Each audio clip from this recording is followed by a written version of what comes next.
जय श्री राधे कृष्णा साथियों। मैं भी कृष्णा ज्ञान सारा चैनल में आपका स्वागत करती हूँ।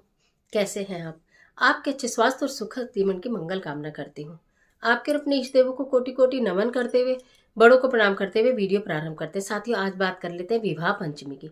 विवाह पंचमी पर प्रत्येक सुहागन महिला जरूर करे ये कार्य, क्योंकि इस पंचमी पर यानी कि विवाह पंचमी पर, जो कि 17 दिसंबर में है, उस दिन विवाहित स्त्रियां अगर इस कार्य को करती हैं या कुंवारी कन्याएं अगर इस कार्य को करती हैं तो वैवाहिक जीवन में आ रही तमाम परेशानियां दूर हो जाती हैं और विवाह के मार्ग में आ रही परेशानियां भी दूर हो जाती हैं। यानी कहूँ तो आपकी अपने जीवन से संबंधित, महिलाओं की अपने सुखद जीवन से संबंधित जो भी मनोकामना है वो पूरी हो जाती है इस उपाय को करने से। आज की वीडियो में यही जानकारी लेकर मैं आपके बीच में, चलिए झटपट वीडियो प्रारंभ कर लेते हैं। लेकिन उससे पहले यदि चैनल पर नए आए हैं तो चैनल को सब्सक्राइब जरूर कर लीजिएगा और बेल आइकन का बटन भी प्रेस करिएगा, जिससे आने वाली वीडियोस का नोटिफिकेशन आपको मिले सबसे पहले।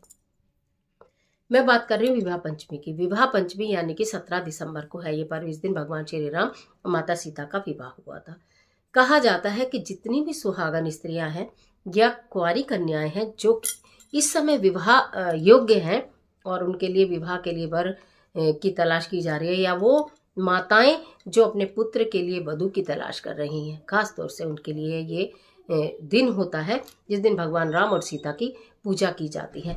कहा जाता है कि इस दिन भगवान राम और सीता की पूजा करने से दाम्पत्य जीवन मधुर हो जाता है, दाम्पत्य जीवन में आ रही परेशानियां दूर हो जाती हैं, रुकावटें दूर हो जाती हैं, वैचारिक मतभेद दूर हो जाते हैं और प्रेम प्रगाढ़ हो जाता है। करना क्या है कि इसका विशेष मुहूर्त भी बता देती हूँ, क्योंकि वैसे तो 17 दिसंबर में पूरे दिन पंचमी है प्रातः काल से लेकर, लेकिन एक खास योग जो बन रहा है उस शुभ योग के संयोग में साय 5:30 बजे से लेकर रात्रि 10:30 बजे के बीच में आपको ये कार्य करना है। इस योग में किया गया कार्य तुरंत फल देगा। भगवान श्री राम और सीता के निमित्त आप अपने घर में अगर राम सीता जी की फोटो, मूर्ति, तस्वीर कुछ भी है तो भी आप कर सकते हैं, नहीं तो आप मंदिर में जाकर कर सकते हैं। प्रत्येक मंदिर में राम जी की मूर्ति, प्रतिमा होती है। राम जी को पीले रंग का पटका अर्पित करें और सीता जी को लाल चुन्नी और श्रृंगार का सामान अर्पित करें।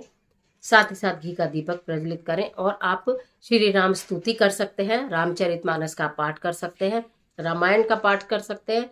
जितना भी जो भी संभव हो वो आप कर सकते हैं, नहीं तो सिया राम, जय सिया राम, जय जय सिया राम, जय जय सिया राम, जय जय सिया राम, जय जय सिया राम, जय जय सिया राम मंत्र का आप जाप भी कर सकते हैं। इसके साथ साथ अब आपको क्या करना है, एक जबरदस्त मनोकामना पूर्ति का उपाय बता देती हूँ, जो कि आप इस विवाह पंचमी पर करेंगे तो निश्चित आपको परिणाम देखने के लिए मिलेंगे। विवाह भी शीघ्र हो जाएगा और विवाह भी ऐसा होगा जो आपके मन को भाएगा, यानी कि मनपसंद वर और वधू मिल सकते हैं।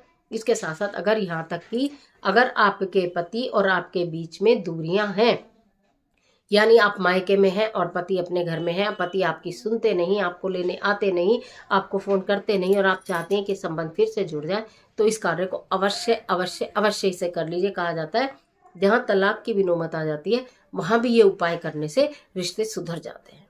जिस कारण से रिश्ते बिगड़े हैं वो कारण ही खत्म हो जाता है। तो करना क्या है, एक सफेद रंग का पेपर ले लीजिएगा, लाल रंग से, चाहे आप लाल वो स्केच कलर ले सकते हो, डॉट पेन ले सकते हो, होना लाल ही चाहिए। सिया राम सिया राम सिया राम सिया राम सिया राम सिया राम सिया राम सिया राम 108 बार आपको लिखना है। सफेद पेपर पर लाल पेन से सिया राम सिया राम सिया राम सिया राम 108 बार लिखना है। लिख लिया, आपका इतना बड़ा पेपर तैयार हो गया। लिखकर घर के मंदिर में ही लिख लेना, अगर आपको बाहर भी करने जाना है तो भी आप घर के मंदिर में इस कार्य को कर सकते हैं। दीपक जला के अपने घर के मंदिर में बैठकर एक किताब के ऊपर रख लीजिएगा या कॉपी के ऊपर पेपर और लिख दीजिएगा सिया राम सिया राम सिया राम सिया राम। उसके बाद उसमें एक चुटकी हल्दी रखिएगा, 1 रुपए का सिक्का रखिएगा और उसकी 4 तह बनाकर फोल्ड कर लीजिएगा। 1 फोल्ड, 2 फोल्ड, 3 फोल्ड, 4, 5, 6, 7, 8 बनाकर छोटा सा पैकेट सा बना लीजिएगा। उसका फोल्ड कर करके छोटा सा पैकेट को आपने बिल्कुल हाथ में लेकर, और आपको जो भी आपकी इच्छा है वो ये, अगर आपका वैवाहिक जीवन सुख में चल रहा है तो भी ये पैकेट जरूर बना लीजिएगा। कहा जाता है कि फिर जीवन में परेशानियां नहीं आती हैं, पति के साथ प्रेम बढ़ता ही बढ़ता रहता है। करके उसके बाद आपको अपने घर के आसपास कहीं भी अशोक का वृक्ष लगा हो, उस अशोक के वृक्ष के नीचे इस कागज को थोड़ा खोद के दबा देना है। कहते हैं जब माता सीता लंका में थी, अशोक वाटिका में थी और अशोक के वृक्षों के बीच में वो रहती थी और उनसे अपनी व्यथा कहती थी। अशोक के वृक्ष उनकी व्यथा को सुनते थे और वो उन्हीं से ही अपने श्री राम और अपने बीच के विरह की बात कहा करती थी और फिर उनका मिलन हो गया। तो जो भी सुहागन स्त्रियां इस दिन सिया राम का कागज पर 108 बार लिख कर और उसमें हल्दी, क्योंकि हल्दी प्रतीक है आपके लगन की, आपके विवाह की, और 1 रुपए का सिक्का रख के अशोक के वृक्ष के नीचे दबा देती हैं। अशोक के वृक्ष के तने को छूकर उन्हें प्रणाम करके आप अपनी व्यथा बताती हैं, अपनी परेशानी बताती हैं, अपने मन की इच्छा बताती हैं, तो निश्चित पूरी होती है। उन बहनों के लिए स्पेशली जो दूर रह रही हैं या मायके में रह रही हैं, पति उनके सुध नहीं ले रहे हैं, तो आप इस कार्य को जरूर कर लीजिए। अगर पति इस कार्य के लिए परेशान है कि पत्नी उनके कहना नहीं मान रही है, नहीं आ रही, तो ये कार्य पति भी कर सकते हैं, यानी कि पुरुष वर्ग भी इस कार्य को कर सकता है। जिनकी शादी में बहुत अधिक बाधा आ रही है वो भी इस कार्य को कर सकते हैं। यानी कि आपका जैसे चाहते हो वैसे मिलन करवा देगा ये उपाय।